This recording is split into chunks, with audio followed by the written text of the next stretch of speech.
Is it the truth? Is it the truth? Or just the story we tell ourselves when love starts to feel one-sided? Today, we're unpacking the raw, unfiltered truth, about emotional investment in relationships. If you've ever questioned whether you're in it alone, this episode is for you. Welcome to You Can't Handle the Truth, where we dive into the real, raw truths about health, wellness, and self-growth. I am your real talk guru and your rebel healer, here to cut through the noise and dig deep into mental, physical, and spiritual health, uncovering the truths many aren't ready to confront. But we're going to do that together. Today we're unpacking the raw, unfiltered truth about emotional investment in relationships. If you've ever questioned whether you're in it alone, this episode is for you. Today I am in a subreddit and I have a question from a fellow sister of ours, right? She writes, "Am I the only one in my relationship that actually cares?" How many of you out there have felt that, right? Whether you're a man or a woman, how many of you have felt that, you know what, maybe you're the only one who cares? And if you felt that, how many of you really think it's true? Well, let's read what she has to say. I'll tell you what I have to say. And you guys drop me some comments down below and let me know what you think about this. I'm at the point where I am getting downright bitter at how much I feel I do for others and the lack of reciprocating. I really feel like I put so much more into relationships with men and women, just people in general, than they do. Maybe I'm just lonely and expecting too much, or maybe I need to hold back a lot so I'm not disappointed. I'm really not sure. For example, my birthday every year, I had parties for my son. Took my spouse out for his birthday, bought them gifts, made a cake, and made the day up for them. Took them to dinner or cooked them their favorite meal. For close friends, I get our little group together to celebrate and plan for us to meet at a favorite restaurant of theirs and get them a cake. When my birthday rolls along, my 17-year-old son, who owns a car and cell phone, never even acknowledged it. He knows the day, not a word. He didn't even come over or send me a text. He was at his dad's house. When it was Christmas, same thing. My spouse, not a word until I brought up the fact that it was my birthday. Then he told me, "Happy birthday," nothing further. Friends, none remembered, but I got theirs on my calendar, so I do remember. Maybe I'm expecting too much. Am I too old to be celebrated? Further, I am almost always the person to reach out and check in on others, wish them a good day, or let them know I'm thinking of them. I'm also almost the only person to try making plans, suggest outings, etc.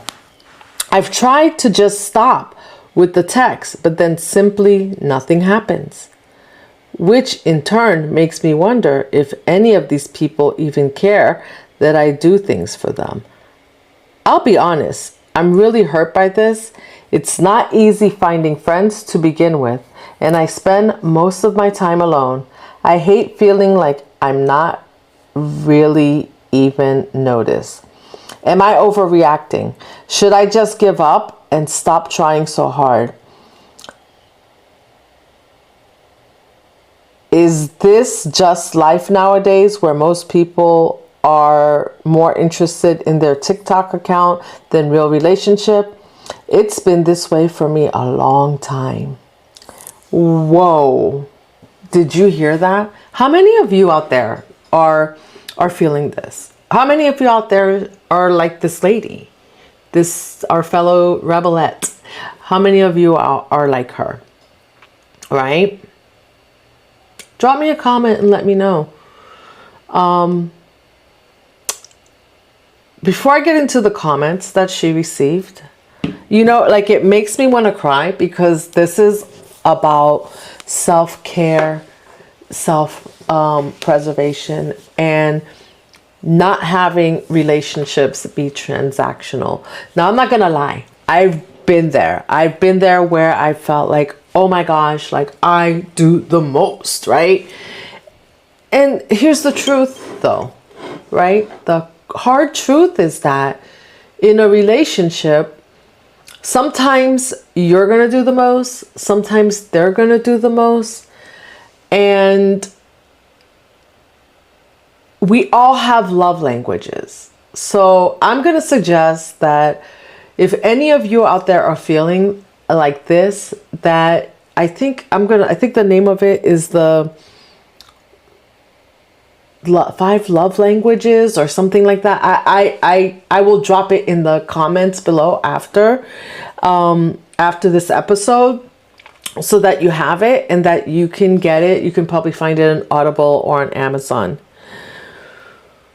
First, we all have different love languages, whether it's your friend, your spouse, and yourself. And your love language is not always your spouse's love language.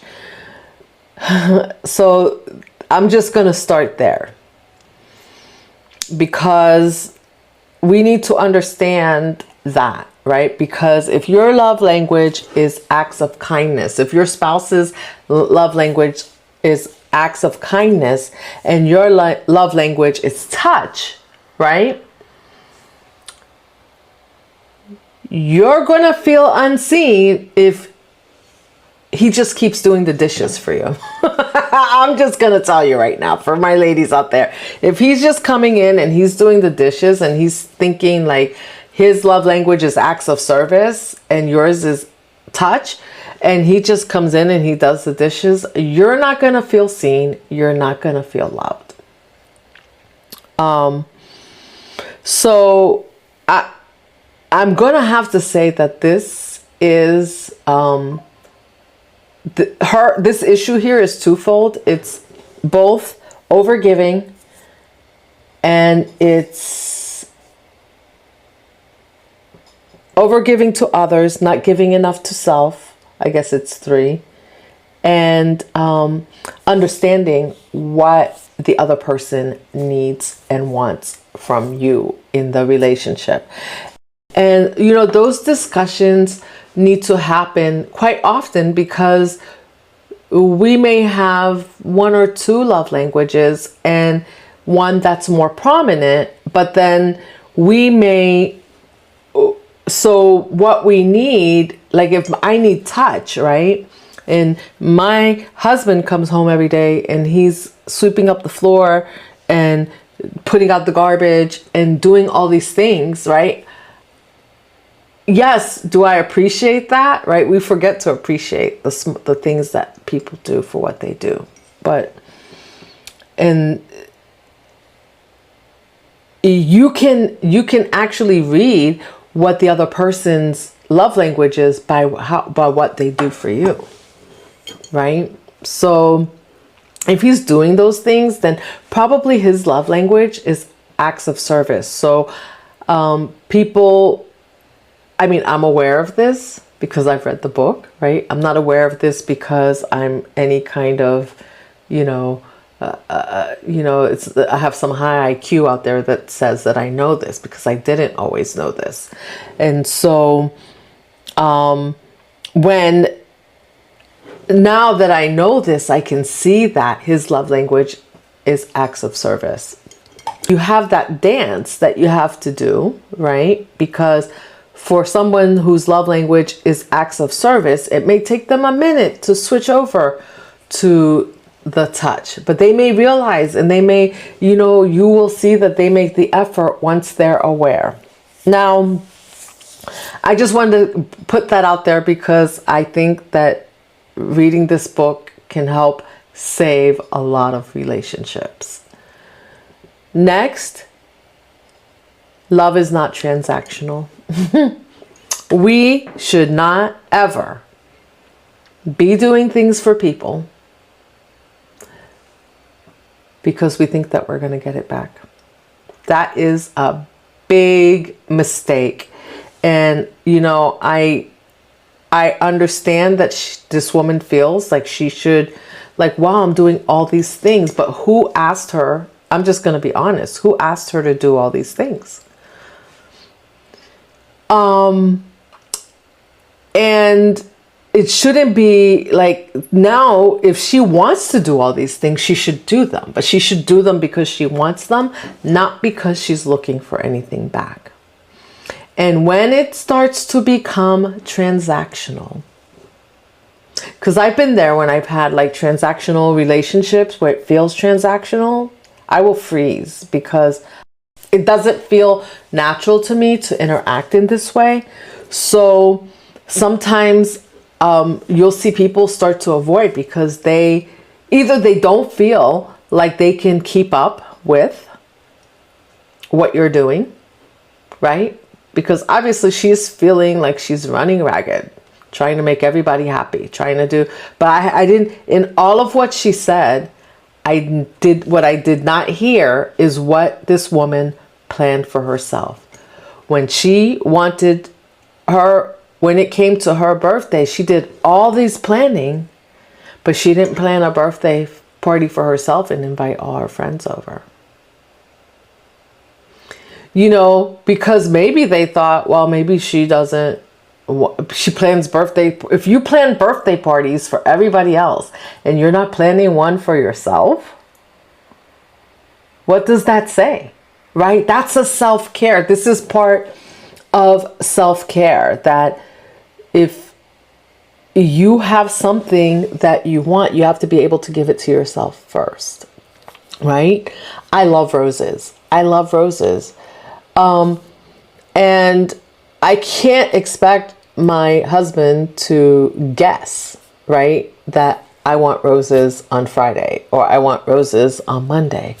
But if I go to the store and I want roses and I don't get them, and then he doesn't bring them home, you know, and then I wait like 2 months and I'm steaming like, oh my gosh, he's never picked up roses for me.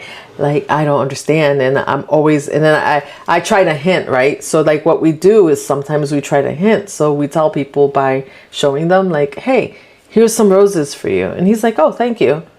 Here's some more roses for you. And I'm like, well, I don't understand. Like, you never get me roses.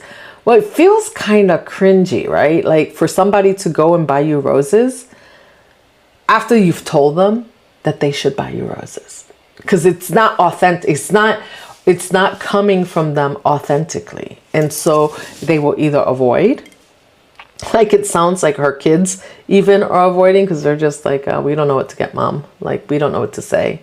And, you know, and and I'm sure if she's feeling this way, it's coming across in the way that she's interacting when she's not getting what she wants. So even if they were to do something, and I'm sure maybe at some point they may have, right, done something, but it wasn't her love language. It wasn't what she was wanting. And so she may have been, I'm just saying she may, I don't know, but she may have been a little bit disheartened by it. And that may have pushed them away from they're just like, well, we don't know how to make you happy. So we're just not going to do anything, because when we do something, it makes you unhappy. And I'm just saying that's for example, because I think that this is something that can happen. And it's happened to me. You know, I've had people before where I kind of felt like, okay, like we're going to do this dance, right? It's a dance. We're going to do this gift exchange thing, or we're going to do this thing where you do this for me. And, you know, and then I kind of feel like, oh, I have to do this, right? And once you start, that's your cue. Once you start to feel like you have to do something for someone because they did something for you, the relationship is now transactional. And so it's no longer authentic. And it no longer becomes fun to do those things for those people. You know what's fun? Is doing things for people because you want to. And I'm sure when she started doing, interacting and doing all these things for her kids and her husband, she did it because she wanted to. But what she forgot was to do them for herself. Because we teach people how to treat us, right? We teach people what we like. And guaranteed, had this woman been planning a party for herself every year like she did for all year long for everybody else, they would know, right? They would know that this is what she likes. This is what she loves, right? And they would be right there to celebrate her in the way that she loves because she would have planned it, right? And there's nothing, and the thing is that sometimes as women, we think that we romanticize. And there's nothing wrong with romanticism. There's nothing wrong with wanting your spouse to do something for you, but tell him. Don't make him guess. Do not make, whether you're a man or a woman, don't make your spouse guess what you want. You know, no one is a mind reader. And so we just want to be honest with what we want, and we need to be honest with what the other person is capable of, and we need to be grateful and show thankful. We need to be thankful for the little things that they do, right? And sometimes we forget that. And then we get resentful. And here's the thing. If she's not happy doing these things anymore, why is she still doing them? Because not once in her message did she say that anybody asked her to do this. Right? And she said she's tried not to do it. She's not done it for a while, and then no one said anything. So obviously they're unbothered by the fact that she didn't do it. So it's there. They could take it or leave it. They probably enjoy it when she does it, right? And she's burning herself out, getting cake, planning a party, you know, all the things, right? Doing all the things, thinking that this is going to please them. And the other thing is, did she stop to ask them? Do you want a party? See, many times, like we try to do things to surprise people. And I just saw, there was another show I was watching, and there was a lady, I forget her name, Lisa Bilyeu, I think her name is. And she had her husband on the show, and they were talking about how they showed an example of themselves and how we make assumptions. And it goes to show how we make assumptions about what the other person might like. So she said when they first got married, she thought it was her duty as a wife to make the bed, right? Get up in the morning. She thought he wants to come in, see a clean room. And so she was like killing herself, falling over herself to get the pillows right on the bed and all this stuff, right? And clean the room and fix the bed. And every time he came in, he was like, I gotta pull the sheets. I think it was the sheets. Something about the sheets was annoying him. Like he had to pull the sheets back to get into bed and move all the pillows. So he was annoyed.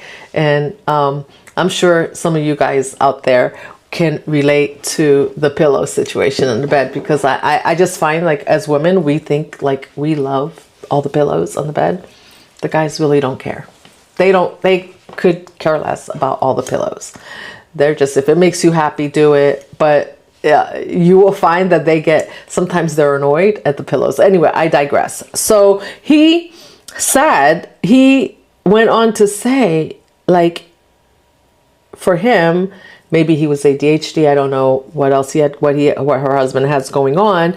But for whatever reason, he it was annoying to him that he would have to come in and have to think about, he has to move all the pillows just to get into bed and pull the covers down, and they were all tucked in, and he was like, why can't you just leave my side alone? Like, fix your side, put on your pillows, and leave my side alone. And she took it, like, at first she took it personally. She thought, well, I thought that's what I was supposed to do. Like, don't you?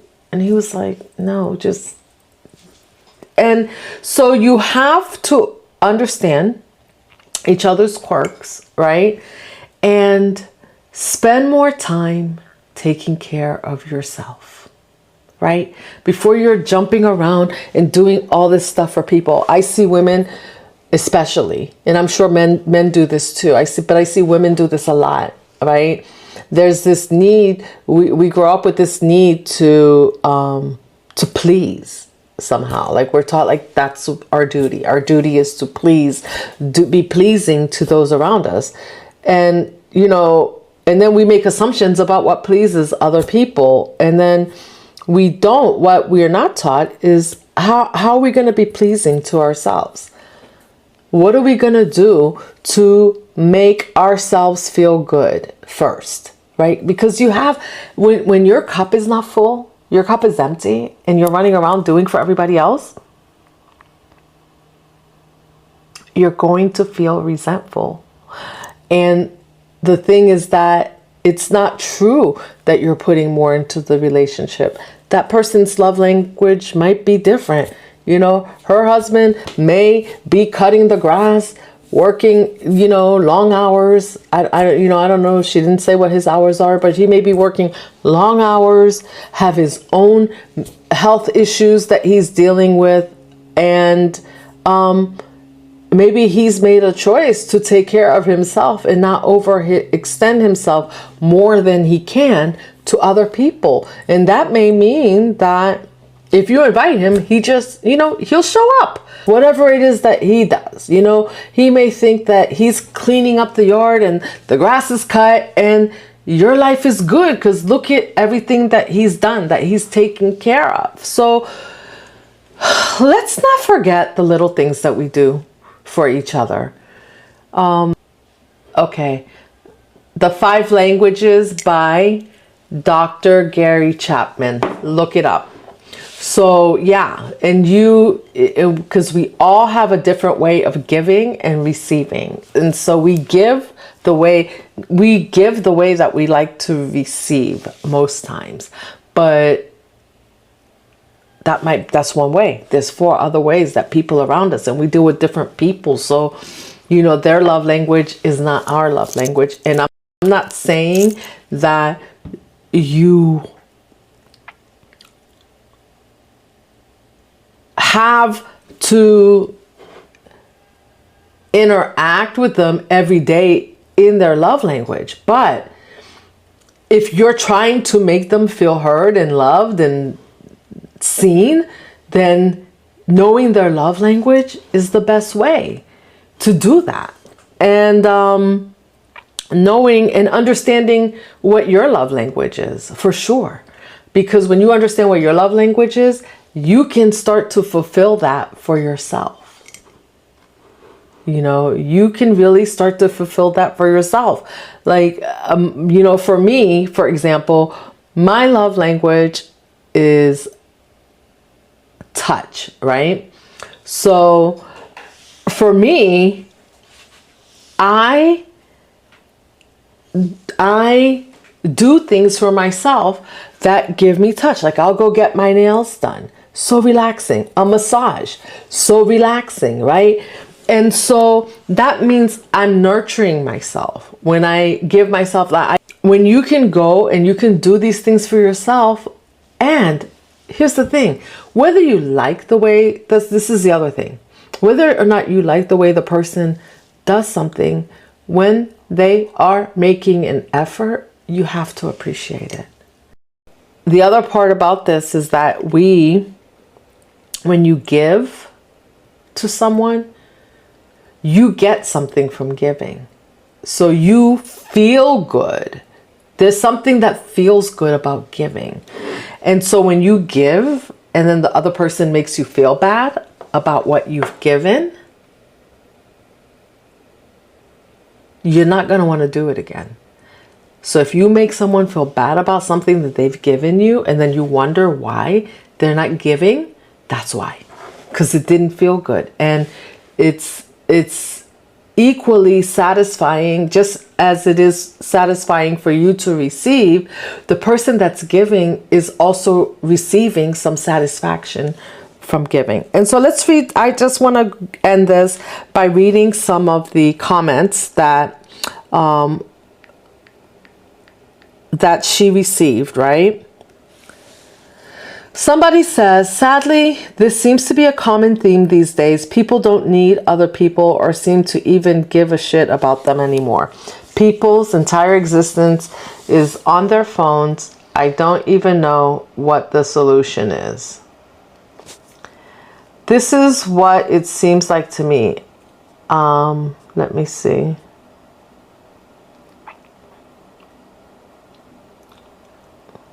Okay. For several years, here's this. Someone says, I feel this. For several years, I hosted birthday celebrations for my older sister, spent $200 to $300 for food alone. Her friend and co-workers even asked if she reciprocates, and she said no. I spent time thinking 2 to 3 months about the right present on Christmas for my parents, but my mom only cares if I get her a designer purse. My dad only cares if I give him a nice watch or cash. I have learned that good people give, and everyone else just takes. I remember in college, a professor once asked, are we born good or evil? I'm a 43-year-old female, and the answer for me is the latter. It's all about self-interest. Wow, a lot of people are upset, but I just see it so differently. And yes, we do spend a lot of time on our phones.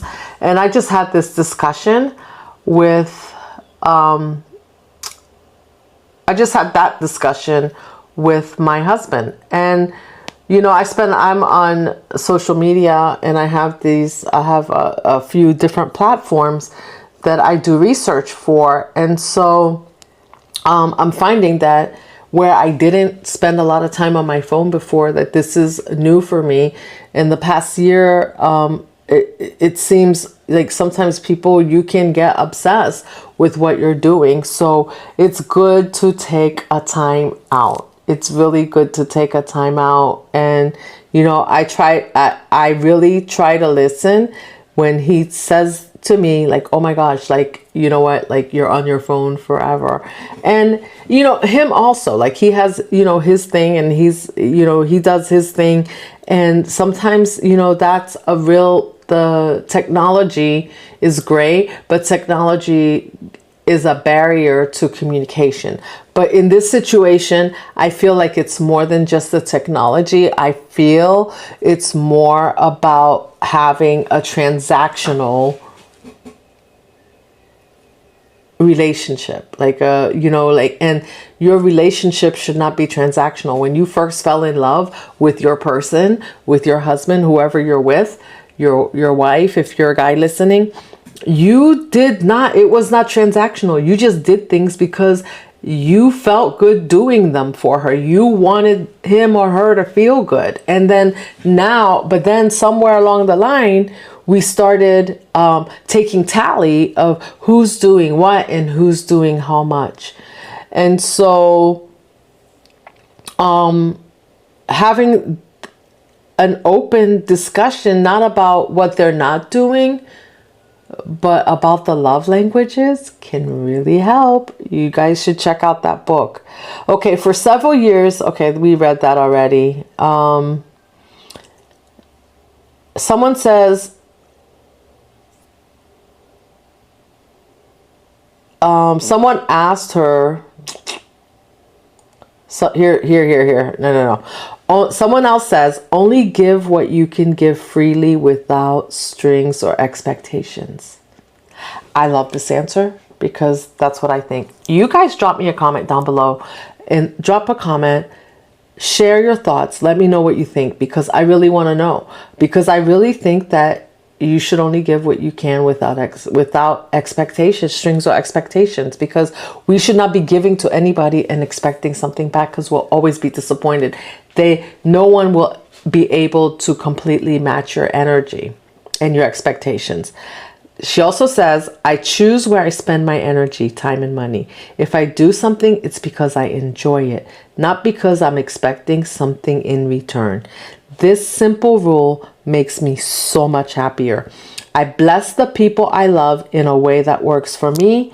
I've gotten better about accepting that I've gotten better about accepting other people gifts to me. Exactly. So you just have to accept the way that other people give to you. And so you need to understand their love language. But not be transactional. This is, I really thought this was important, because, as you get, after years in a relationship, especially after the first 5 years, right? You start hearing, oh, I'm always doing this. I'm always putting out the trash. I'm always doing the dishes. I'm always cooking. Right? And then we forget to look at and see, what is the other person always doing? Is the other person always making sure the yard looks nice? Is the other person always making sure that the groceries are bought, that the trash is put out, that, your internet is working if you work from home, all those things. So let's not forget, when we start to feel that way, I think the first thing that we need to do is go back and realize that our mind is playing tricks on us, that we are being transactional, and that are we giving more than we have, right? And how do you know that you're giving more than you have? When you start to feel like this, when you start to feel, when you don't feel like you're getting enough, because guess what? At the end of the day, you're not giving enough to yourself. So I'm going to close it out here.